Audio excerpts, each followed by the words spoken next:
Hello，咁多位嚟到最新一堂，亦都係最尾一集嘅關於屬靈恩賜。我哋第一集有講到每個人都會擁有一啲嘅恩賜嘅，而羅馬書12章俾到我哋睇嗰啲恩賜，最主要就係我哋點樣去獻上我哋嘅全人，作為回應上帝嘅一個表現。然之後咧，上一堂講到關於以弗所書嘅恩賜咧，或者我哋會講係職事咧，就係講到上帝點樣去使用呢一啲嘅 role 去建立整個嘅教會。但係喺今時今日嚟講，教會仲係咪指緊係建築物嘅教會，定係講緊信徒嘅群體？特別係呢一個世代，當我哋更加強調人與人之間嘅關係點樣輔助大家去成長嘅時候，呢啲嘅職事我哋都需要去到探討。而今日呢，我哋就會最尾一堂係講咩呢？就講到最長嘅篇幅就係喺哥林多前書12章，保羅點樣去講屬靈恩賜呢一樣嘢，咁就會完成我哋呢三堂。今日咧，我會俾一個標題就係咧，恩賜變成超能力，係因為咧，其實咧，雖然我哋都會講好多關於恩賜嘅嘢啦，但係咧，其實喺聖經嘅經文入邊咧，會見到咧，屬靈嘅恩賜咧，有陣時候咧，都係一啲超能力嚟嘅喎。就好似咧，有啲人係可以講方言啦，有啲人可以趕鬼啦，可以醫病啦，行神蹟啦，呢一啲都唔係我哋理性上面能夠去認知嘅嘢。咁所以咧，我另外有個 subtitle 喺度冇打出嚟，就係當恩賜係超越咗理性嘅理解嘅時候，我哋應該點樣去理解呢件事，以至於今日我哋究竟係要更加去追求嗰啲 supernatural 嘅恩賜啊，定係我哋點樣將恩賜去到定位，以至於今日我哋作為耶穌基督嘅跟隨者嘅時候，點樣好好嘅一同去建立上帝嘅群體？呢度去睇到哥林多前書12章1至到3節嘅時候，保羅咁樣講，佢話弟兄們，關於屬靈嘅恩賜，我不願意你哋唔明白。你知道你哋仲係教外人嘅時候，總係受迷惑、被引誘去拜那不能說話嘅偶像，所以我要你們知道，被神嘅靈感動而說話嘅人，冇一個會話耶穌係可咒詛嘅，除非係被聖靈感動，亦都冇人能夠講耶穌是主。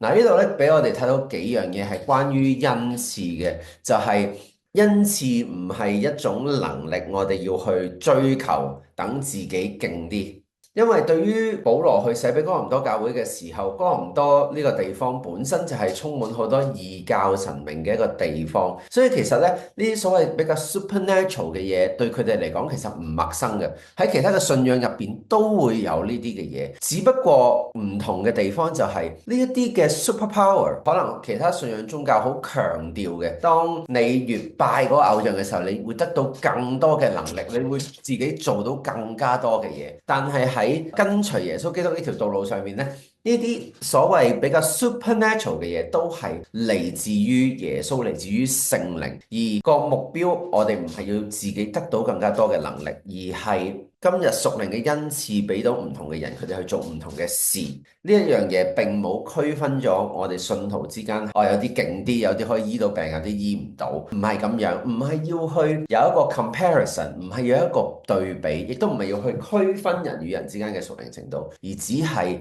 要去做到耶穌基督吩咐俾我哋嘅使命，就係要將呢個福音去傳開去。所以呢個亦都連繫到第二個點，就係呢樣嘢係用喺人哋度嘅。係為咗去建立其他人去倚靠上帝，同上帝建立一個關係，而唔係自己可以個 CV 上面多一樣超能力，好似我哋 CV 入邊講我哋有咩 abilities 咁樣。呢一個唔係屬靈恩賜本身嘅存在意義。嗱，呢一樣嘢咧，我哋都可以喺《使徒行傳》入邊去睇到嘅。如果大家記得嘅話咧，《使徒行傳》嘅第8章，當腓利同個太監講嘢之前嗰一段咧，其實就係講話有一個人叫西門，佢本身係有做邪術嘅能力。咁去到之後，佢就信耶穌啦。咁當佢見到腓利同埋啲使徒佢哋可以行神蹟嘅時候，佢就俾啲錢使徒，就希望透過用金錢去買呢啲能力翻嚟。但係彼得點樣同佢講？佢話你唔應該咁樣做，因為屬靈嘅恩賜，從聖靈而嚟嘅能力，並唔係你所能夠購買嘅，係只有上帝所賜。咁就聯繫到第三樣嘢咯，即係話咧，恩賜呢樣嘢係我哋敬拜上帝嘅一種方式，係我哋更加能夠見證上帝係真實嘅一種方式。個由頭到尾個 focus 都係喺主入邊，而唔係喺我哋身上。咁呢一樣嘢，點解我哋亦都需要 open-minded 係有呢啲 supernatural abilities 咧？就係因為我哋所相信嘅上帝可以行啲 natural 嘅事，亦都可以行一啲 supernatural 嘅事。我哋唔應該限制上帝能夠做事嘅方式。所以關於恩賜呢樣嘢，就係透過去見證住上帝嘅工作，俾我哋睇到其實上帝真係一個獨行其事嘅神。佢要做嘅嘢，佢要用嘅 way，唔係我哋能夠 predict 同埋 limit 得到嘅。咁亦都有第四樣啦，就係恩賜呢一樣嘢，既然係上帝俾到我哋嘅，咁就好似頭先嗰個經文所講啦，除非被聖靈感動，亦都冇人能夠講耶穌是主，即係話呢個所有嘢都係 under 上帝嘅 control。所以有陣時候咧，我哋可能睇到一啲網上嘅 video 講有啲人有屬靈恩賜，但係佢係 control 唔到嘅話咧，大家要小心啦。呢一樣嘢咧，好有可能唔係嚟自於上帝。因為嚟自於上帝嘅屬靈恩賜係唔會 permanently stay 喺一個人度啦。第一，第二，佢亦都係能夠控制得到嘅。而另外一樣，我哋最簡單去辨認乜嘢係 from 聖靈，乜嘢唔係 from 聖靈呢？就係當我哋去執行某一啲嘅 gift 嘅時候，我哋會唔會控制唔到自己？同埋我哋會唔會喺個過程入邊去詛咒上帝？嗱，呢個就係一個好 clear 嘅 indicator 俾我哋去分辨嗰樣嘢係咪嚟自於聖靈。好啦，繼續睇落去12章4節至到11節咧，呢度講到就恩賜有好多種啦，但係都係同一位聖靈所賜啦。呢個基本上就係同《使徒行傳》入邊講到使徒們所領受嘅聖靈係同一個啦。咁呢度咧又講到9種唔同嘅。嗱，你會見到咧3段經文咧，佢哋好相似，亦都有唔同嘅地方。所以咧，你會睇哥林多前書呢度咧，你會見到又講得再闊多少少咯，唔係淨係講緊一啲 physically、naturally 我哋可以明白得到嘅一啲行動，而係多咗一啲叫比較 supernatural 嘅嘢，係我哋好多時候唔能夠用理性完全解釋得到嘅。咁呢9種咧，我哋 traditionally 咧會將佢分為3大類。呢9種嘅恩賜咧，包括智慧嘅言語啦、知識嘅言語啦、辨別諸靈、信心、醫病、行神蹟、講道、各種方言同埋翻方言。我哋會分為3大類，係有啟示嘅 gift、能力嘅 gift 同埋宣講嘅 gift。OK，呢3樣嘢咧，有一啲釋經書咧就會形容為咧，呢3種咧其實都係嚟自於耶穌佢 demonstrate 過出嚟嘅。即係如果我哋諗啟示嘅時候，好簡單啦。即係譬如我哋近排以諾團契有查約翰福音啦，但以理團契又係查約翰福音啦。約翰福音就係講好多耶穌從上帝而嚟收到嗰個啟示，要將佢所講所做嘅嘢去 related to 係天父叫佢去做嘅。嗱，呢個係一種啟示啦。咁呢3種嘅恩賜，智慧嘅言語啊、知識嘅言語啊、辨別諸靈咧，都係咧要幫助信徒咧去更加明白嗰個真理嘅本身。呢度我講咗 nature 同埋 structure，我一陣講多少少 what I mean by that 啦咁樣。但係 at least 大家 grab 到個印象就係有啲恩賜係幫助我哋認識個真理本身嘅。第2種 the gifts of power 就係講多啲關於類似使徒行傳所講嘅嘢啦。當我哋今日同上帝同耶穌有個關係，我哋耶穌嘅門徒嘅時候，點樣承接耶穌嘅使命，繼續去傳福音？但係承接使命以先，我哋有冇同耶穌建立一個個人嘅關係？係使徒行傳以前4福音嘅重點，而4福音後使徒行傳嘅重點就係佢哋有呢個關係啦，亦都有聖靈嘅澆灌啦 baptism of the Spirit 啦。And then 佢嘅生命點樣被改變，以至於佢被扭轉之後，佢嘅行為點樣同佢過往嘅生命係唔一樣。咁所以呢啲 gifts of power 咧，就係點樣去 empower 我哋去將呢個見證係做出嚟嘅。跟住第三 gifts of utterance，咁咧就係講多啲係宣講。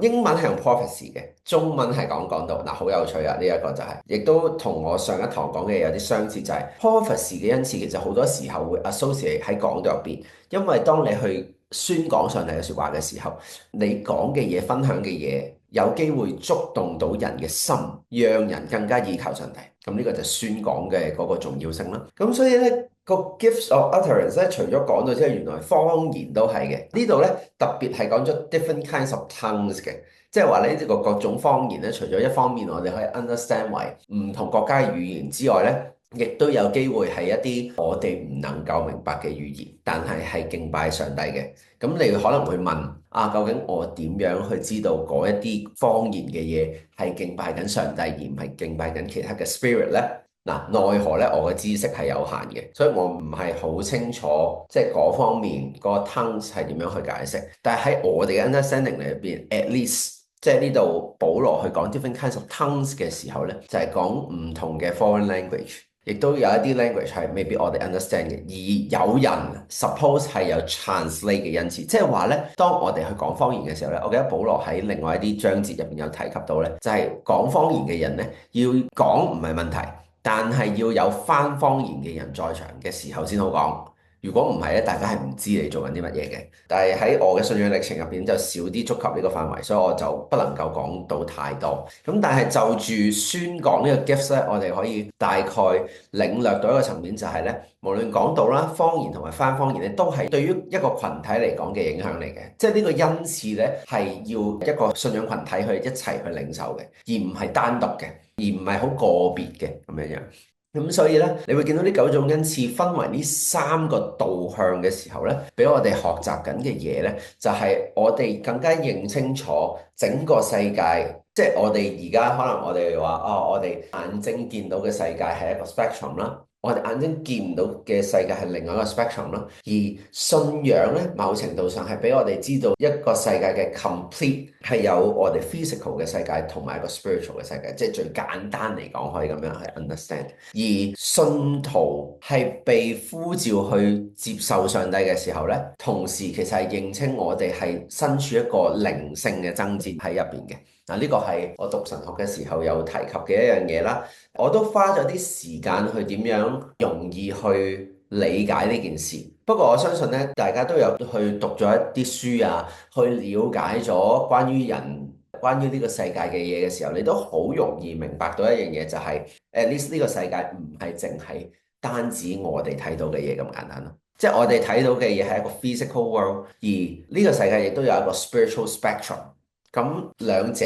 兼容先係一個整全嘅世界觀，而信仰就係喺呢個整全嘅世界觀入邊話清楚俾我哋聽，上帝已經係戰勝咗呢個世界嘅邪惡，即係撒旦以及佢嘅隨從啦。而喺上帝得勝嘅呢個 moment 就係喺耶穌釘十字架嘅時候，上帝就已經得勝咗啦。咁我哋有呢一個 understanding 嘅時候，我哋再點樣去 understand 呢個世界呢？就係我哋點樣堅持去信守我哋自己嘅生命 in order 我哋去保護自己嘅心啦。我哋成日講，同埋另外一方面係堅持呢個信仰，唔好被魔鬼去到迷惑引誘，以至於我哋完全去放棄上帝。咁呢個就係我講緊嘅靈性嘅爭戰啦。所以有陣時候你會覺得啊，點解有啲特別係當有啲人係 engage to 一啲habitual 嘅 behavior，即係話有啲讓我哋沉溺嘅行為嘅時候，點解咁難脫離出嚟呢？除咗係因為一啲我哋眼見到嘅原因之外呢，其實靈性都有一啲嘅原因，以至於讓我哋好難掹自己出嚟嘅。咁呢個時候就我哋更加需要依靠上帝，等上帝讓我哋去解除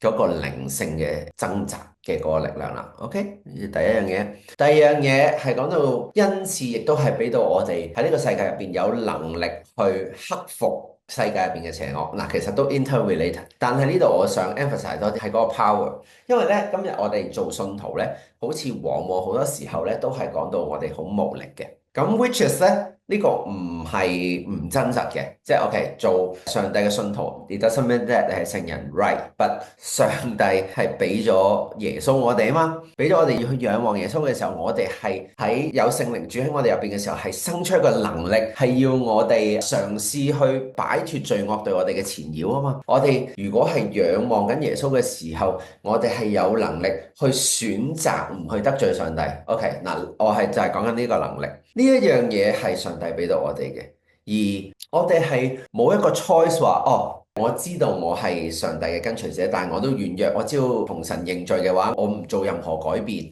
我都叫自己係悔改緊。呢個唔係聖經講嘅嘢。保羅重申好多次㗎啦，唔可以一邊認罪，跟住一邊又再犯罪。所以喺呢度其實上帝係俾緊能力我哋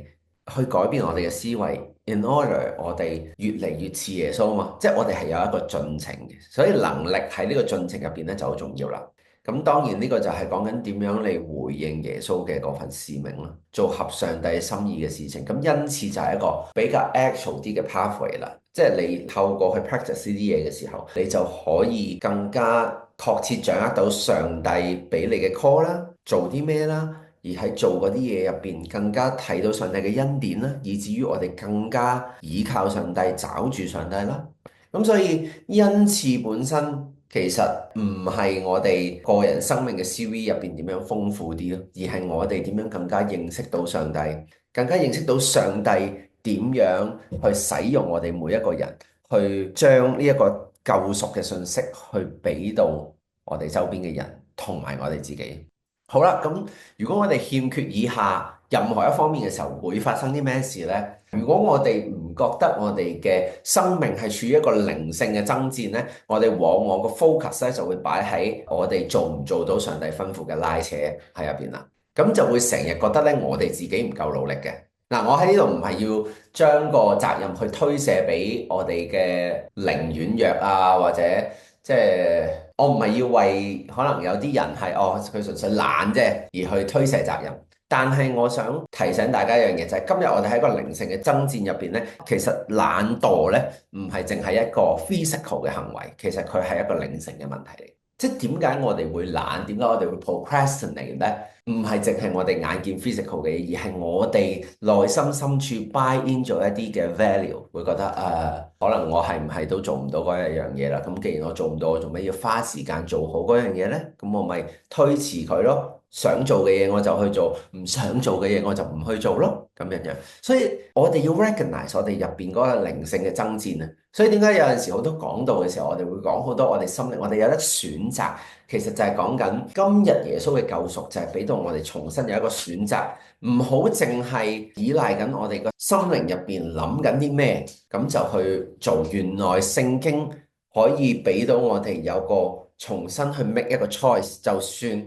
憑住我哋自己嘅判斷係困難嘅，但係嗰一樣嘢係有個 value 嘅時候，我哋嘅 mindset 可以有轉變。嗱，呢個係我哋如果欠缺靈性爭戰嘅角度啦。第二方面，如果我哋欠缺能力嘅角度嘅時候，我哋會點呢？咁樣我就會覺得好多時候，如果我哋去 understand 呢個恩賜嘅時候，我哋唔覺得係上帝俾能力我哋，而係下下都係純粹上帝喺某個時間就俾我哋嘅啫咁樣，純粹一個好理性嘅角度去睇呢，你會少咗對上帝嘅嗰份感恩同埋熱情。嗱，呢個比較係我自己個人覺得嘅，即係我哋好多時候去認識個信仰呢，我哋都好容易會認為呢個信仰呢要叫我哋做好多嘢嘅，好多嘢都係責任，好多嘢都係義務。咁呢，責任同義務呢，其實應該有佢正面嘅影響嘅，但係我哋都會成日強調佢負面嘅影響。而我覺得呢，喺呢個狀態底下呢，上帝嘅能力之所以係責任同義務，係因為上帝今日用佢嘅恩典去救贖我哋，in order我哋去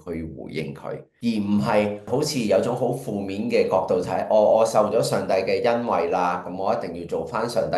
開心嘅嘢啦，咁樣好似好夾硬咁樣。咁如果我哋係秉持住一個咁樣嘅心呢，某程度上我哋睇唔到其實上帝今日俾呢個能力，俾呢個義務，俾呢個責任我哋，其實係一件好 glorify 嘅事嚟嘅，係一件充滿榮耀嘅事，係 suppose 係一件開心事嚟嘅，係因為我哋唔再需要淨係做我哋眼前做嘅嘢。你諗下，即係如果大家去諗我哋嘅生命嘅目的，淨係 focus 喺我哋眼前做嘅嘢呢，咁啊好慘啦！即係日復日做好多好重複嘅嘢，為咗係眼前擁有嘅資源，and then 有嗰啲資源之後可以做到啲乜嘢嘢，佢都有一個進程，但係個問題就係呢啲進程並唔會燃點我哋任何嘅熱情啊，某個程度上。而我哋喺世界上，我哋追尋嘅好多嘅熱情並唔能夠完全填滿我哋內心嘅空洞，呢個先係個問題。但係因為上帝係創造我哋嘅主嘅時候，佢俾到恩賜我哋去服侍佢，服侍其他人嘅時候，佢 add into 嘅 meaning 就唔係淨係我哋能想像能夠得到嘅 meaning。另外，回應耶穌嘅使命講得太多咧，就會變咗一個 slogan 㗎啦。我都擔心已經朝向緊呢個方向。不過，anyways，回應耶穌嘅使命有恩賜俾到我哋回應耶穌嘅使命係好嘅。但係如果我哋欠缺對於耶穌使命嗰方面嘅心智嘅時候咧，我哋就會好容易咧將耶穌嘅使命看為就係一個知識。咁咧，但係我哋就會發覺咧，耶穌嘅使命就係咁啦，要做呢啲嘢啦。咁但係咧，當你做落嘅時候，你覺得你欠缺自己真實嘅生命嘅見證，去堅持你嘅信仰，咁你就會對信仰產生懷疑。啊，點解即係好似講好多嘅嘢，但係我又好似冇經歷過咁樣？咁呢啲就係某個程度上，我哋欠缺嗰份回應耶穌使命嘅心智咯。即係我哋都唔做出嚟，我哋唔去做，唔去經歷嘅時候，你邊有經歷同其他人講啫？咁你咪又係講翻聖經嘅嘢咯？咁你講翻聖經嘅嘢係咪唔啱呢？又唔係唔啱，只不過你淨係講聖經嘅嘢，人哋咪覺得嚇你即係講書啫。咁講書，咁我咪睇過書咯。但係喺呢個世代入邊，世代嘅人淨係渴望緊信徒將佢哋自身真實嘅生命經歷同佢分享，以至於佢有一個 encouragement，佢都想去嘗試主恩嘅滋味啊嘛。所以咧，既然係咁嘅時候，保羅佢繼續講落去嘅時候，都係話到俾佢哋聽，喂，有好多唔同嘅肢體，有好多唔同嘅恩賜，但係我都未必係屬於同一樣嘢。咁點啊？係咪我就有缺乏啊？唔係，而係講緊每一個人，佢都只不過係嗰一部分。正如身體係一個，卻有許多嘅肢體。喺基督嘅身體入邊，我哋要有一個 open 啲嘅 mindset。除咗係恩賜有唔同之外，我哋更加係要睇到我哋點樣互相嘅去到配搭。我哋每一個人都可以做一啲嘢嘅，但係如果冇一齊去做呢，就各自去做一啲嘢呢。咁樣啲嘢都可以去做到，但係呢個唔係耶穌基督俾到我哋想要嘅嗰個 mindset 啊。個 mindset 係乜嘢呢？其實係要喺個群體入邊，可能我哋都會有唔同恩賜，可能我哋唔係每一個人都可以 perfectly exercise 任何嘅恩賜，but it doesn't matter。matter 嘅係身體只係得一個，而就算好似有軟弱、有唔太體面嘅地方嘅時候，透過大家彼此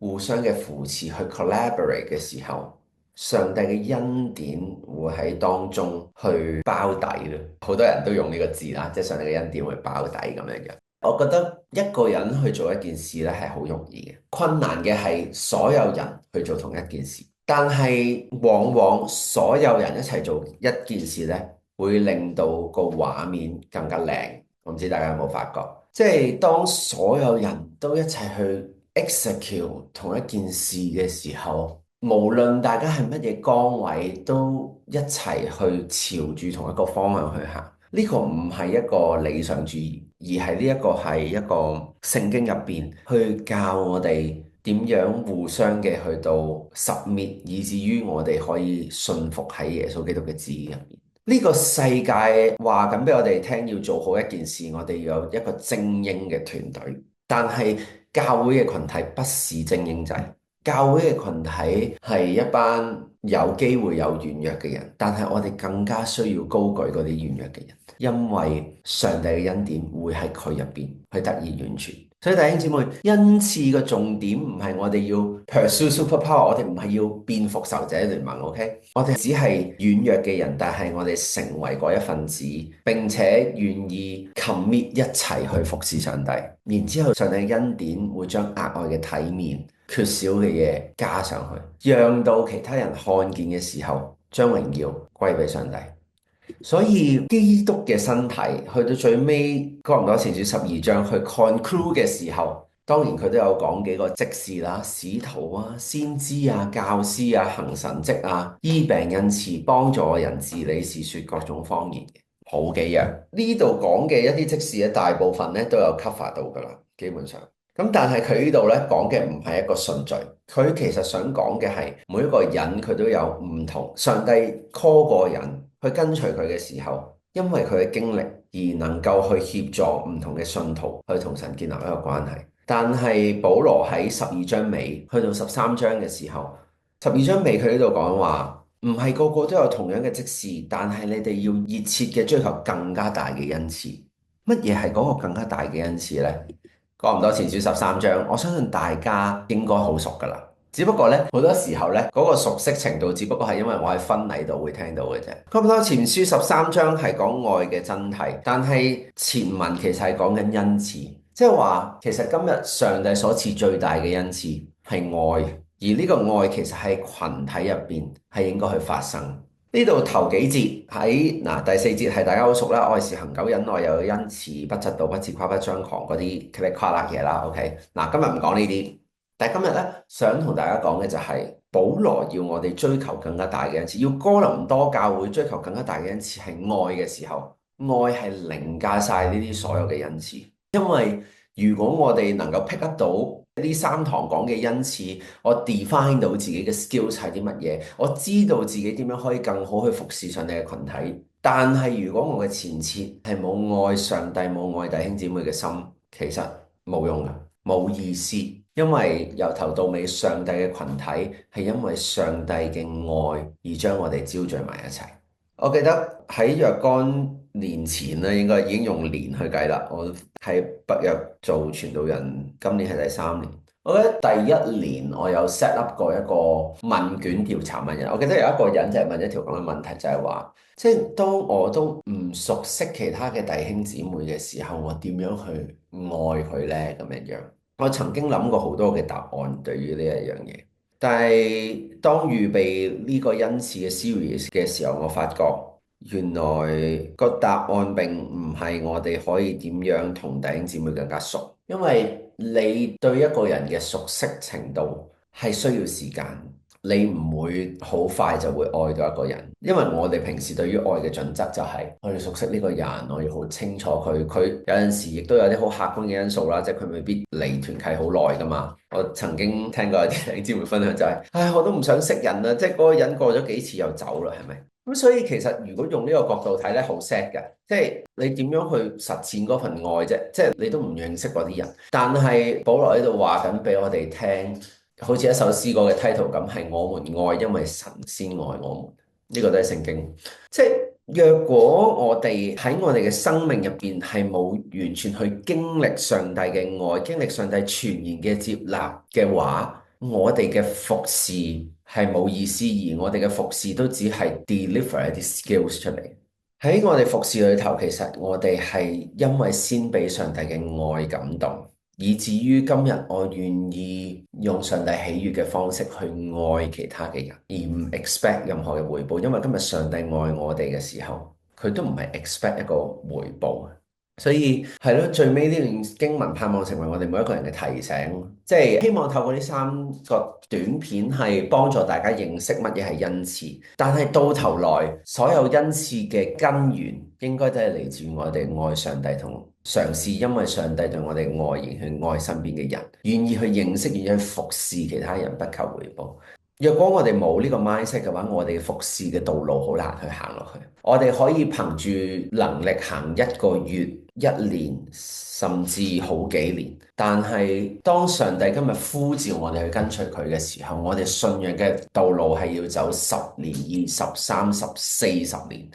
北約華人浸信會55週年，即係50幾年。若果你淨係去諗，我就係要去愛晒所有嘅人，that is not possible。某程度上，但係呢50幾年嚟點樣，或者喺大家 future 係啦，即係蒙主祝福啦，希望大家都係50幾年去跟隨主嘅話，呢50幾年嚟，我哋只係更加需要謙卑，更謙卑地去學習，就係我哋今日之所以去服侍，係因為上帝先愛我哋。係因為耶穌佢先將呢個全然嘅愛替代咗我哋，捨棄咗佢自己嘅生命，以至於今日我生命嘅目標唔同咗，唔再係為自己，而係服侍上帝，回應上帝嘅愛，去愛身邊嘅人。唯有我哋喺上帝嘅愛入邊更深更深嘅體會，我哋嘅服侍